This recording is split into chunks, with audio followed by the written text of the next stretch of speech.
ایران میں جب انقلاب آیا تو انہوں نے اس وقت جب یہ سمجھا کہ شاہ کو ہٹانا اکیلے پن میں دشوار ہے، تو انہوں نے تودا پارٹی سے نور الدین جو اس کے ہیڈ تھے خط و کتابت کی،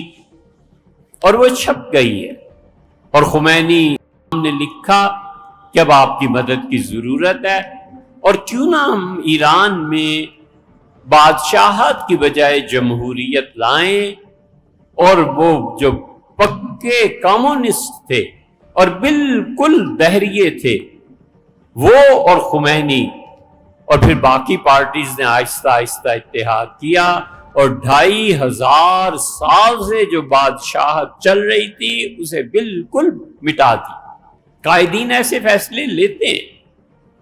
اپنے ملک کے حالات سے واقف ہوتے ہیں، لیکن صدق اور سچائی کے ساتھ۔ یہ الگ بات ہے کہ انہوں نے پھر آنے کے بعد تودا پارٹی کو ختم کر دیا۔ اب تک ایران میں پوری ایسی نسل موجود ہے جو کمیونزم پہ یقین رکھتی ہے، اور اگر کبھی بھی وہ انقلاب جو لائے تھے اس نے ناکامی کا منہ دیکھا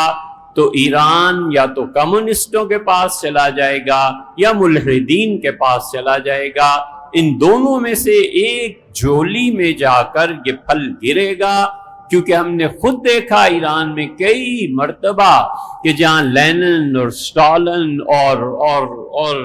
کمیونسٹوں کی کتابیں بک رہی تھی، اتنی لمبی لائنز تھیں، اور ان کے بچے پڑھنے والے جوان لڑکے اور لڑکیاں حیرت ہوئی کہ بھئی کون سی ایسی کتاب بک رہی ہے، اور لائن ساری کراس کر کے جب سامنے پہنچے تو کمیونسٹ جو تھے انہوں نے اپنے سٹالز لگا رکھے تھے، گورنمنٹ نے منع نہیں کیا۔